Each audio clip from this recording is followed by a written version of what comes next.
This is our third lecture to cover SQLite. It's also, I believe, our 18th recording overall. To be honest, with this recording, we've pretty much covered a good quarter's worth of Android. So typically I'll cover what we covered this quarter, and I'll either cover networking or I'll cover the camera. This time I covered networking. If there's interest, I'll go ahead and cover the camera as well and put that in an additional lecture if there's interest in time. We'll see how things go. So if there's not interest and not time, this might be our final lecture, but I will try and go ahead and do something talking about the camera if time and interest is there. So in any case, we want to take a look at how to fetch results from our database. We already made the appropriate method, and now we want to display them. So I'm going to go to our layout under Res and then Layouts and then Location. Okay, and I'm going to add a new button. I'll just drop a button down here, and this button I'll right click and edit ID, and we'll say BTN show locations. Okay, and then right click and edit text, and we'll say show location. Oh, I need to make new string. Okay, one moment please, and we'll say LBL show or BTN show location. Show specimens, duh. Okay, show specimens. Okay, and okay. And let me change that ID as well. So BTN show specimens. The idea here is we're just going to render a screen that shows all of the specimens that we've saved in the database. So with this, I'll choose Save, and then I'm going to go to my Location Finder screen. Okay, and we're going to make one of our button listeners like we've done before. I'll say, okay, let's see. Find view by ID, r.id.btn show specimens. There we go. We probably remember a lot of this. Cast it to a button. Okay. And then btn show specimens equals button btn find view by ID. Now we'll need to make an attribute out of this. Private button btn show specimens. Okay, and there we go. So now that we have our okay, terminate the debugger. Now that we have our show specimens button, we can wire up an on-click listener to it. btn show specimens dot set on click listener, new on click listener, new on click listener, open and close paren, open curly, close curly, terminate with a semicolon. We know this is goofy syntax. As a matter of fact, did I misspell something? Oh, no, I just haven't implemented methods. So add on implemented methods, and we will say, we'll take away this comment. We'll invoke a method called show specimens. I'm going through this part relatively quickly because we've done this before. We're just adding a listener. That listener calls a method. I click, create method and type location finder. That looks pretty good. Show specimens. Here I just need to create an intent. Redirect to an activity that will show specimens. Okay, intent show specimens intent equals new intent. Now the trick is, inside of this intent, I have to pass the name of the class I want to redirect to. I haven't made that class yet. So we're going to need to hold that for just a second. Show specimens intent dot. Oh, no, I'm sorry. Start activity is what we need. Okay.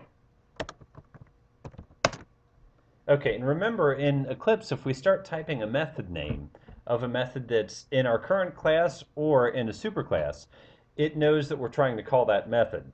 And so I can just start typing the method name and then hit enter, and there we go.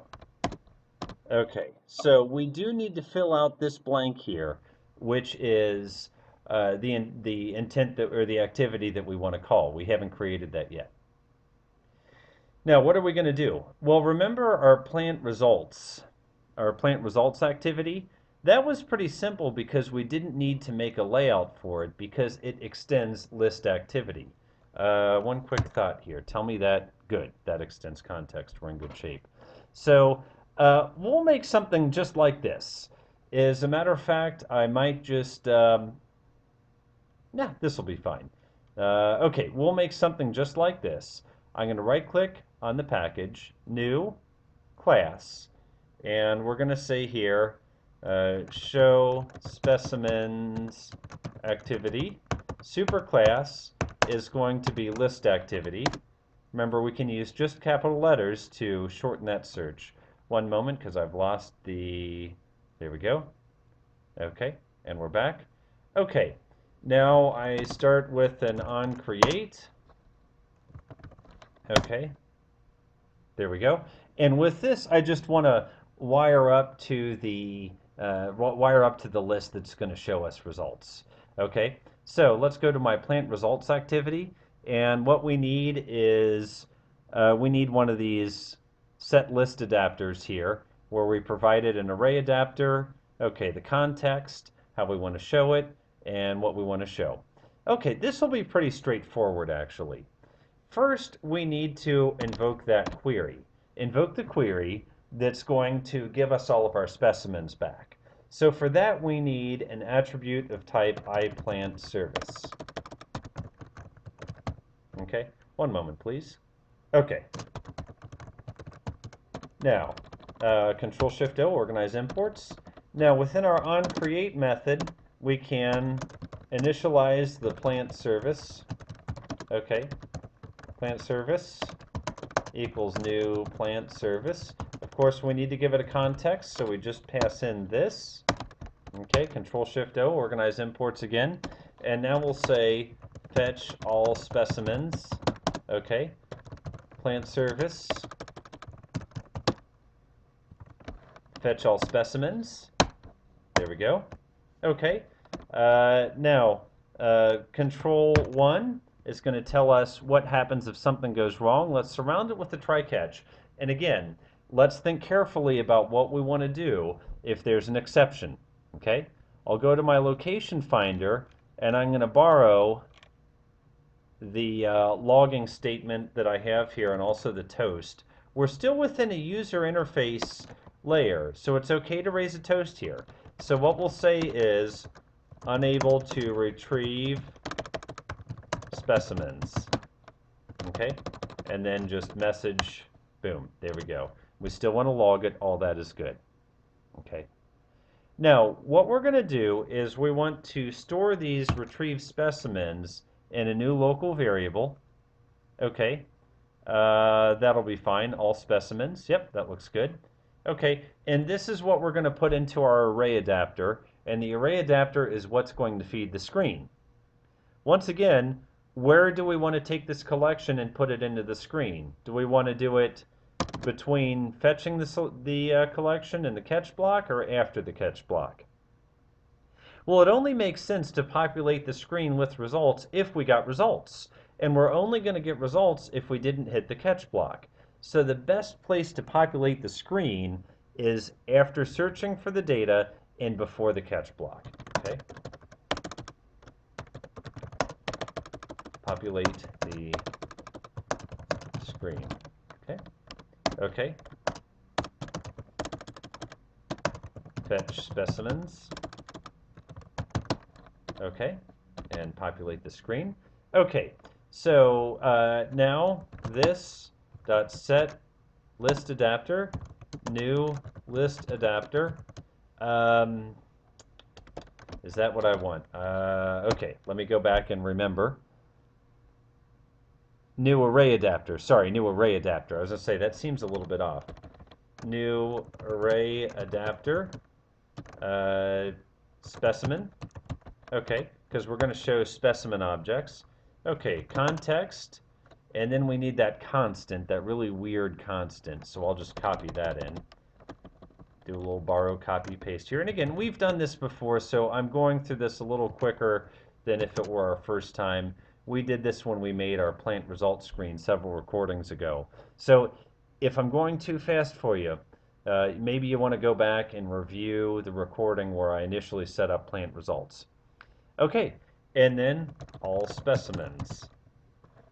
Okay, how are we looking? Control-Shift-O, organize imports. Everything looks great. Only one thing to consider here. SetList adapter is how we're feeding a collection of data to our screen. Okay? Now, what it's going to take is this array adapter, which is full of these specimen objects. Somehow it has to turn that into a visual look and feel. Okay? So what it's going to do is it's going to invoke toString on those specimen objects. So what I should do now is go to my specimen DTO and make a toString method. And remember in Eclipse, we start typing the method name, hold Control Space, and it will autocomplete for us. So now what I'll do is say return, let's see, get description, okay, plus, and then a space, plus get latitude, plus, and then a space, plus get longitude. Okay, there we go. That should be enough to uniquely identify each of our specimens. And that's what's going to get called and shown on our list. Okay, on our list screen. So there we go. I choose save. And I think we're in good shape now. Oh, one more thing I need to do. Sorry, I need to add the activity and then go back and fix my location finder screen. So I'm going to come over here and scroll down and choose Android Manifest. Okay. And I'm going to choose application. Okay, and I'm going to choose application node add activity. Remember, I have to add it here before I can create an intent for it. Name, browse, specimen, show specimen activity. Okay, and save. Okay. And now back to my location finder, and I can finally fill in this blank. Where'd it go? Okay, here we go, the intent. Show specimen, what was it? Show specimen activity, specimens activity.class. Let me move this so we can see the whole thing. Oh, did I do that wrong? New intent. Sorry, okay, well, we'll find out. Plant places activity. Oh, okay, I'm missing this. Okay, no problem. No problem. New intent, this comma, show specimens activity. Okay, let me save. So, from the location finder screen, I've added a button. That button's going to go to my show specimens activity. Show specimens activity is a list activity, which means it's tuned to show a collection of results. That collection of results is going to come from our database. And it's going to put that into an array list, which has a generic identifier for specimen type. It's going to provide that then to our list activity, which is going to iterate over that array list and invoke toString on each of its members and show those in a list. So if all works well, we should be in good shape. I'm going to choose debug now, and hopefully this will link up then with the debugger we've already started. So we'll leave that here and let that go. I'll pause until that comes up. Okay, let's see how we did. We have a Show Specimens button. I'm going to click on this and let's see what happens. So this should show specimens that are in the database. And we see so far things look good because it hit our breakpoint where we're fetching from the database. Let's see what happens here. I choose F6, select star from the specimens table. Okay, F6. Do we have at least one result? Good, very good. We have at least one result. Move to the first result, create a new specimen object, populate it. This looks really good so far. No exceptions thrown. Add it to the collection. Move to the next item. Do we have another? Yes. And as I recall, we did make two items. We did make two specimens on our last trial. F6 over that. Do we have another? Good. I recall having exactly 2, and it looks like exactly 2 were populated, so I'm pretty happy. I'm going to choose F6 at this moment, which is going to take us back to our show specimens activity. Okay, and then it's going to finish up. I'm going to choose F8, and let's see what what we look like. Looks great. So this is a view of the data in the database. And again, if you recall the last lecture, we saved 2 different specimens with 2 different descriptions and 2 different latitude and longitude pairs. Everything looks great. So at this point, I'll go ahead and finish off this lecture and post this, and that will wrap up our SQLite lecture. Let me know if you have interest in doing any more lectures like on the camera. If so, then I'll do another lecture. If not, we'll just see how time goes. I'm also a little concerned about my UC file space, disk space filling up this quarter. So we'll see how things go. I will try to do one on the camera activity if time and disk space permits. Thank you.